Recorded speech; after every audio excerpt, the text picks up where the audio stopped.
श्री शिवाय नमस्तुभ्यम, हर हर महादेव। आज हम सुनेंगे सावन की शिवरात्रि में सुनी जाने वाली चित्रभानु नामक एक शिकारी की कथा। पूर्व काल में चित्रभानु नामक एक शिकारी था। जानवरों की हत्या करके वह अपने परिवार को पालता था। वह एक साहूकार का कर्जदार था, लेकिन उसका ऋण समय पर ना चुका सका। क्रोधित साहूकार ने शिकारी को शिव मठ में बंदी बना लिया। संयोग से उस दिन शिवरात्रि थी। शिकारी ध्यान मगन होकर शिव संबंधित धार्मिक बातें सुनता रहा। चतुर्दशी को उसने शिवरात्रि व्रत की कथा भी सुनी। शाम होते ही साहूकार ने उसे अपने पास बुलाया और ऋण चुकाने के विषय में बात की। शिकारी अगले दिन सारा ऋण लौटा देने का वचन देकर बंधन से छूट गया। अपनी दिनचर्या की भांति वह जंगल में शिकार के लिए निकला, लेकिन दिन भर बंदी गृह में रहने के कारण भूख प्यास से व्याकुल था। शिकार खोजता हुआ वह बहुत दूर निकल गया। जब अंधकार हो गया तो उसने विचार किया कि रात जंगल में ही बितानी पड़ेगी। यह सोचकर वह वन में एक तालाब के किनारे पर एक बेल का पेड़ था, उस पर चढ़कर रात बिताने का इंतजार करने लगा। बिल्व वृक्ष के नीचे शिवलिंग था, जो बिल्व पत्रों से ढका हुआ था। शिकारी को उसका पता नहीं था। पड़ाव बनाते समय उसने जो टहनियां तोड़ी, वह संयोग से शिवलिंग पर गिरती चली गई। इस प्रकार दिन भर भूखे प्यासे शिकारी का व्रत भी हो गया और शिवलिंग पर बिल्व पत्र भी चढ़ गए।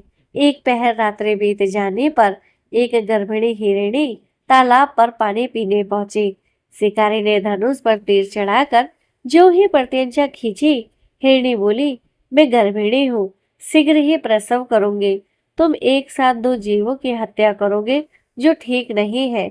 मैं बच्चे को जन्म देकर शीघ्र ही तुम्हारे समक्ष प्रस्तुत हो जाऊंगी, तब मार लेना। शिकारी ने प्रत्यंचा ढीली कर दी और हिरनी जंगली झाड़ियों में लुप्त हो गई। प्रत्यंचा चढ़ाने के तथा ढीली करने के वक्त कुछ बिल्व पत्र अनायास ही टूटकर शिवलिंग पर गिर गए।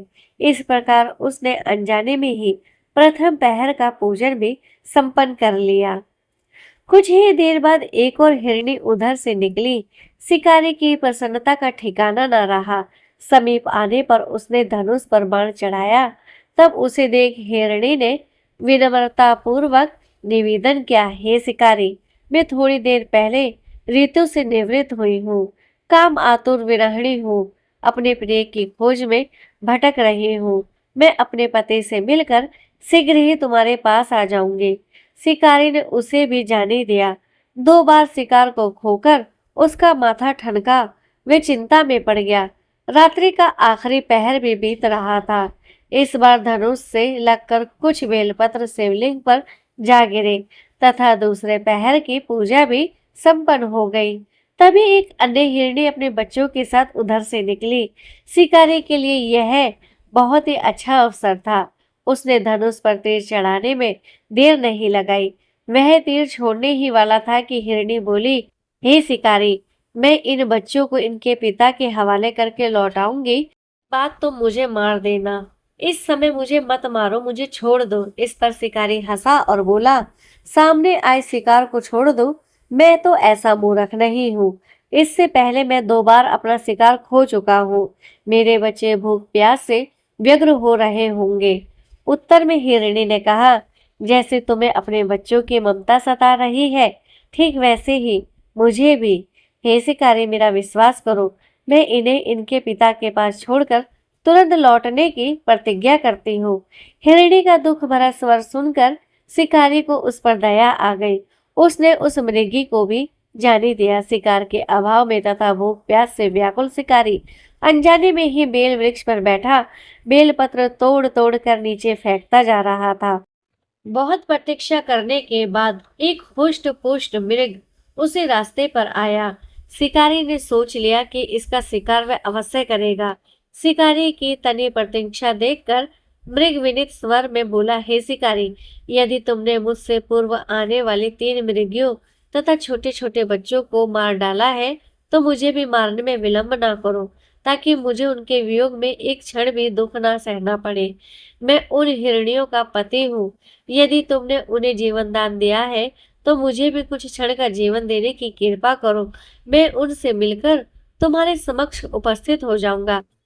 मृग की बात सुनते ही शिकारी के सामने पूरी रात का घटना चक्र घूम गया। उसने सारी कथा मृग को सुना दी। तब मृग ने कहा, मेरी तीनों पत्नियां जिस प्रकार प्रतिज्ञाबद्ध होकर गई है, मेरी मृत्यु से अपने धर्म का पालन नहीं कर पाएगी। अतः जैसे तुमने उन्हें विश्वास पात्र मानकर छोड़ दिया है, वैसे ही मुझे भी जाने दो। मैं उन सब के साथ तुम्हारे सामने शीघ्र ही उपस्थित होता हूँ। शिकारी ने उसे भी जाने दिया।